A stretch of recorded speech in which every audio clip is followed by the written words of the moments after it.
saya mencoba waktu itu era dulu film India ya. Nah, saya mencoba nonton film India itulah sehingga saya pengen menjadi lawyer. Oh iya. Nah, dengan nonton film di India saya menjadi lawyer. Kemudian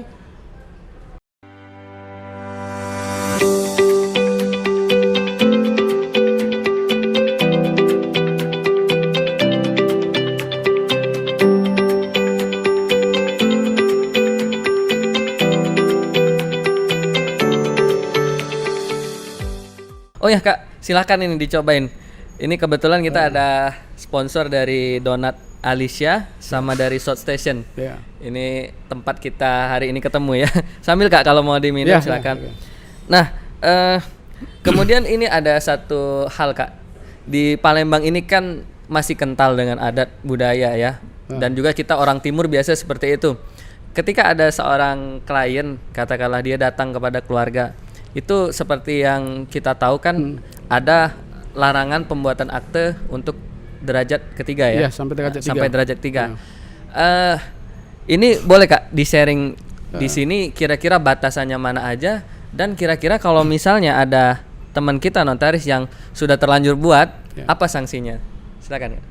Jadi saya coba dulu jawab yang 3 derajat ya. Iya. Jadi 3 derajat ini adalah kita ya, saya atau Hafiz.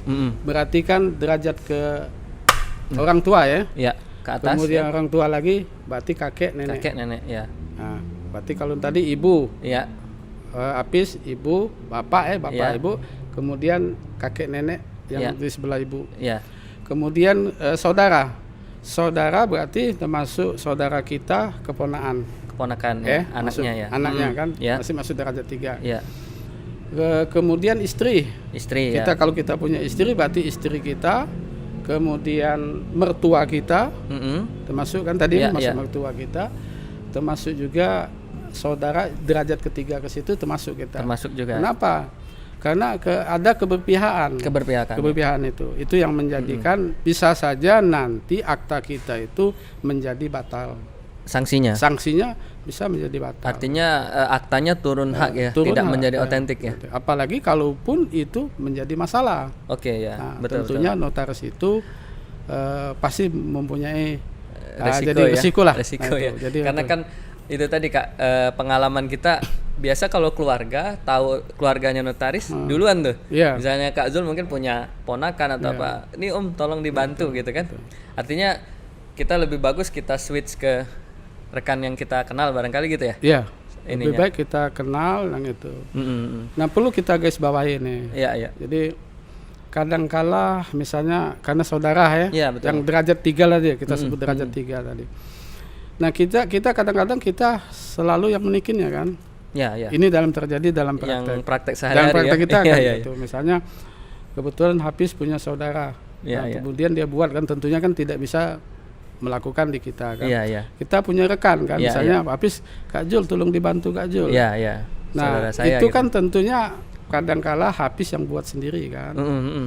Nah, ini kita usahakan. Iya, iya. Usahakan kembalilah bahwa orderan tetap dari Hafiz kembalikan kepada notaris yang bersangkutan. Gitu Sehingga ya, itu untuk tetap menjaga objektifnya itu Objektivitasnya tadi. ya. Itu tetap kita jaga. Kenapa? Kalaupun tetap dilakukan penandatanganan di hadapan notaris yang bersangkutan tersebut sama saja. Iya, iya.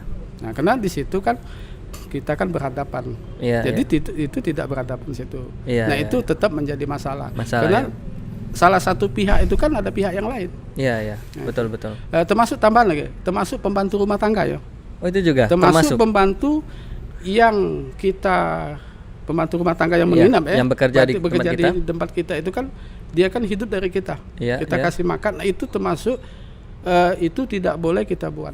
Oh, begitu. Termasuk kita buat. Termasuk. Itu pengalaman Iya, kakak iya, ya. iya. Tapi mungkin ada yang dari yang lain. Kalau saya termasuk pembantu yang ada di rumah Iya, tangga iya. kita, termasuk supir misalnya. Gitu, itu tidak ya. bisa kita buat. Oh. Karena ada keberpihakan. Ada keberpihakan ya. Betul-betul. Jadi memang kita harus mengutamakan protokol ya Kak ya. Protokol notaris gitu kan. Karena tadi kembali saya bilang suasana atau adat di kota kita seperti itu. Tapi ya saya yakin kan undang-undang atau aturan yang sudah dibuat itu sudah cukup memadai lah, ya, betul ya. Jadi solusinya ya kita oper ke teman gitu kan yang ini. Oke.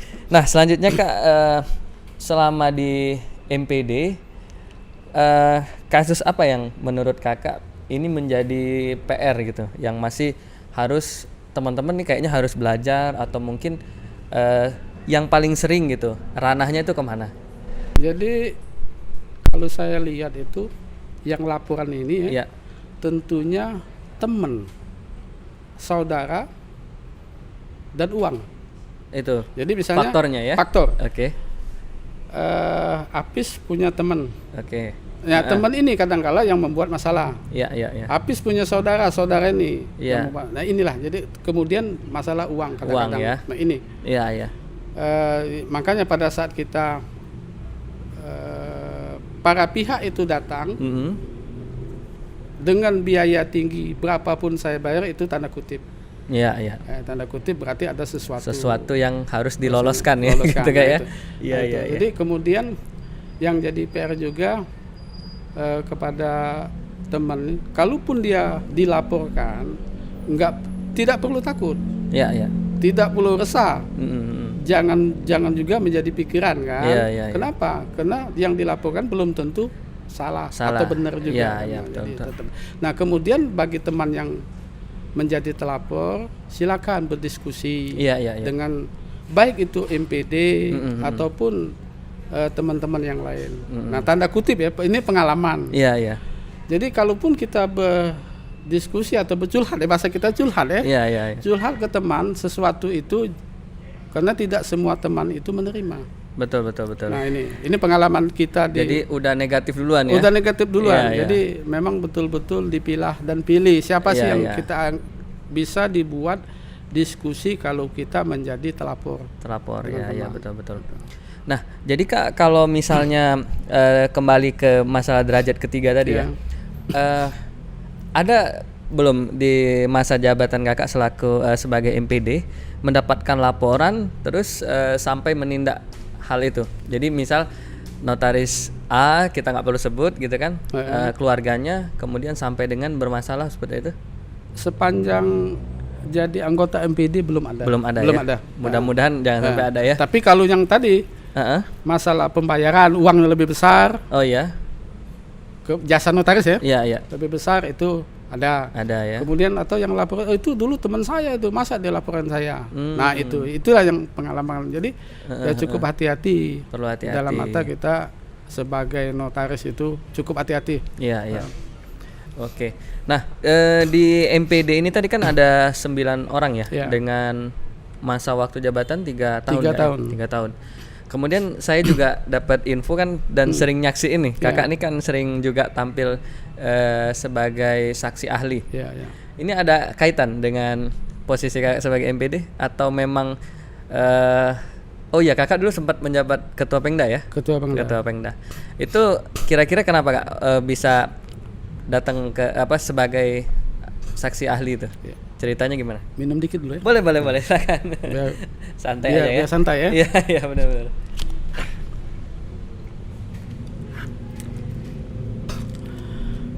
Jadi saksi ahli, kalau dalam bahasa hukum perdatanya itu keterangan ahli ya. Keterangan ahli atau pendapat ahli. Nah, di sini ya ini panggilan ya, panggilan hati nurani.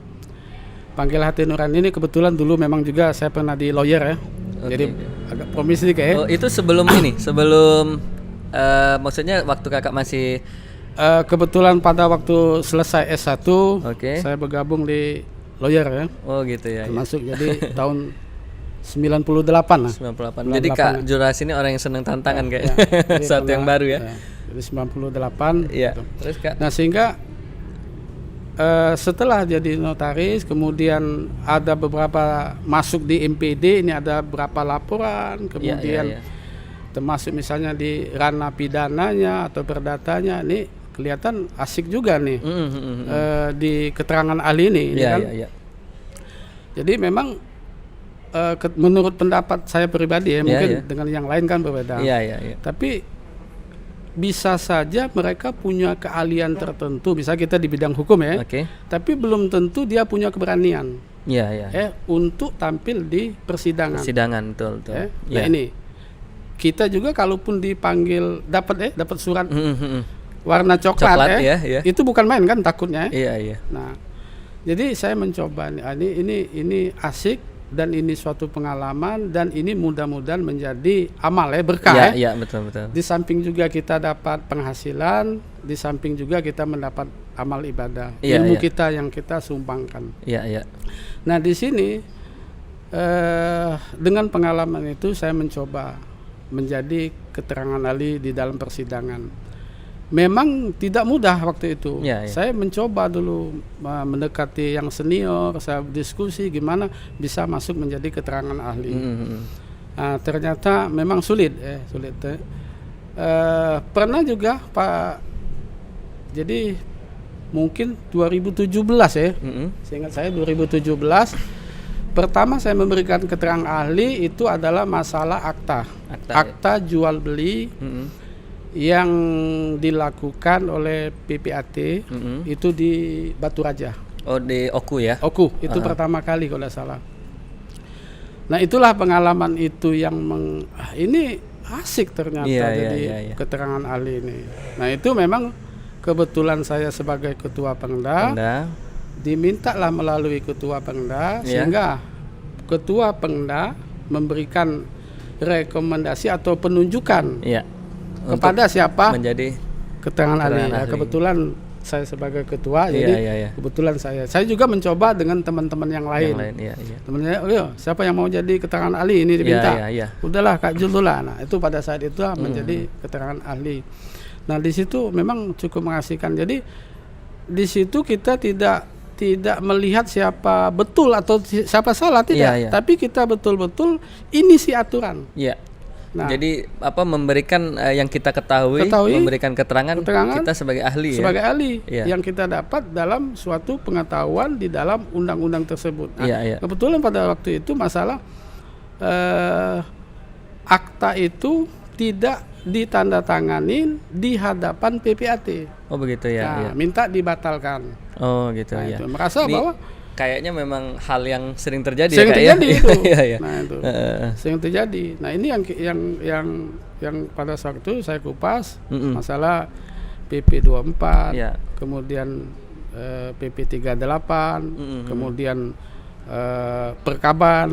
Nah pada waktu itu aturan-aturan terkait waktu itu masih kita pakai Perkaban terakhir kakak itu kupas di Perkaban 2006 nomor 1 2006 tentang PPAT.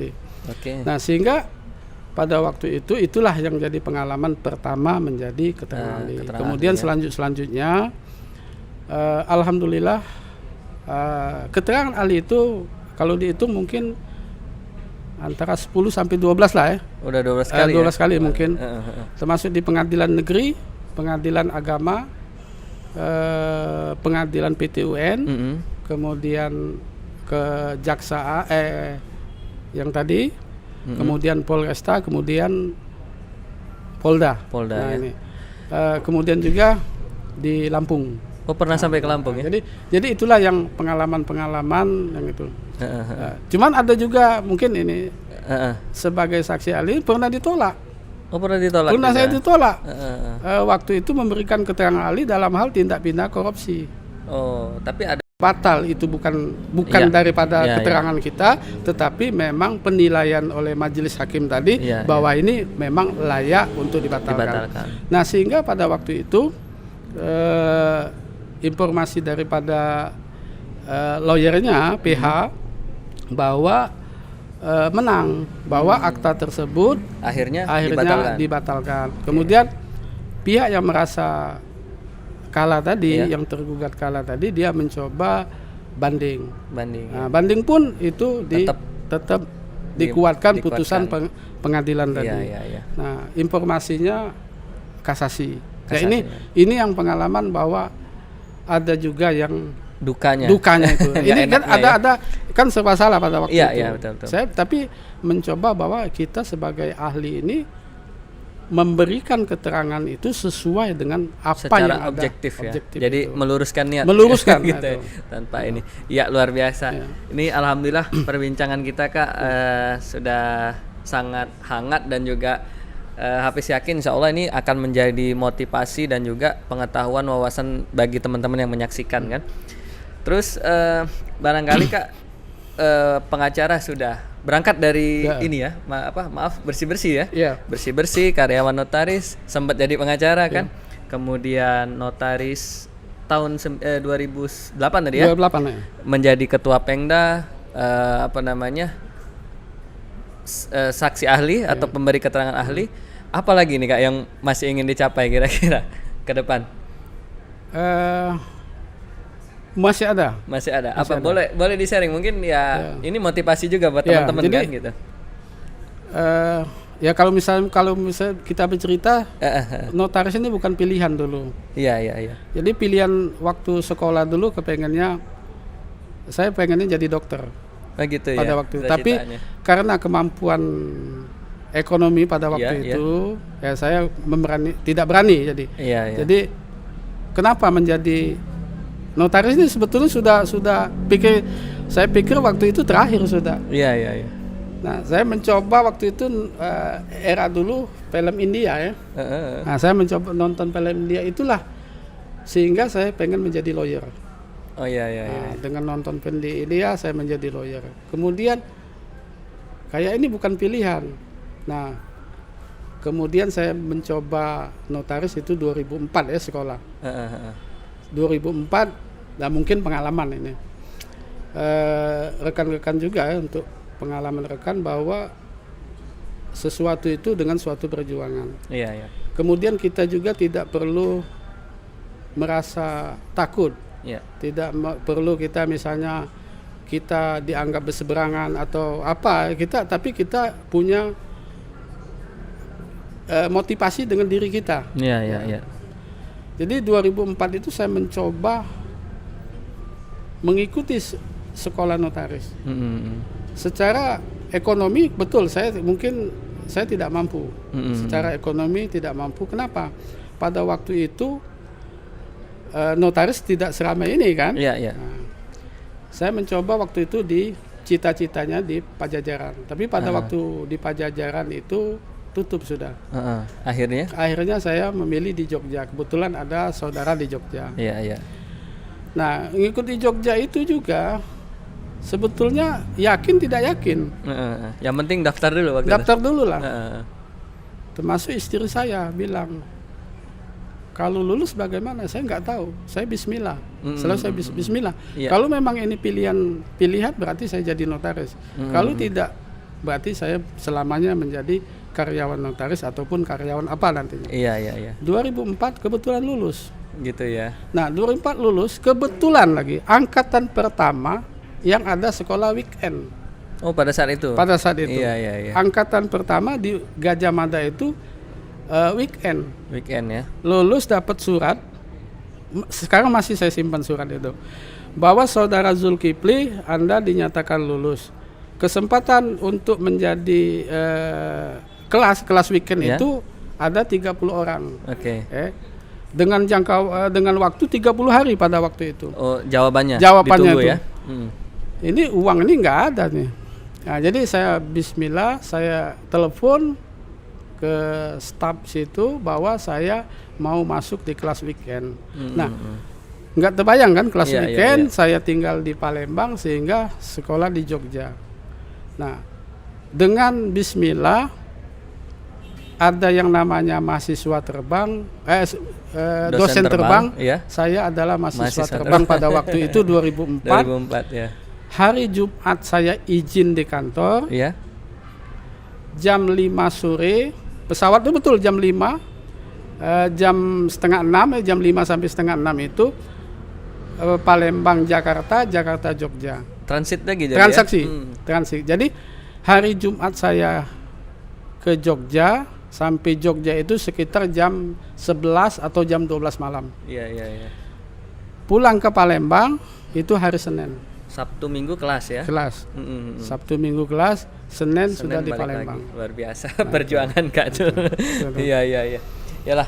Jadi alhamdulillah mudah-mudahan ini bisa menjadi motivasi ya Kak Jul ya buat teman-teman juga. Dan juga ini Kak Zul habis sedikit menjelaskan bahwa acara atau kegiatan kita ngopi bareng MKN ini bertujuan memberikan edukasi dan juga wawasan buat teman-teman tuh dari sisi realita. Karena Kak Zulasi ini memang yang berkecimpung sehari-hari dengan berbagai macam pengalamannya. Kami berharap ini bisa menjadi wawasan buat teman-teman yang menyaksikan. Oke Kak Jul, saya ucapkan terima kasih banyak dari tim kreatif dan juga rekan-rekan ngopi bareng.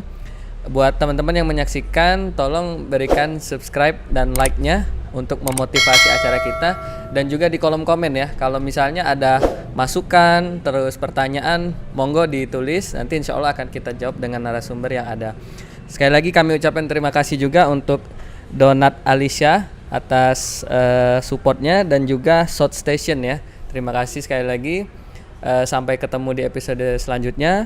Kak Zulasi, terima kasih waktu dan pengalamannya. Mudah-mudahan jadi amal jariah. Semoga Kak sehat dan selalu dalam rahmat Allah Subhanahu wa taala. Terima kasih. Salam Akta. Assalamualaikum warahmatullahi wabarakatuh.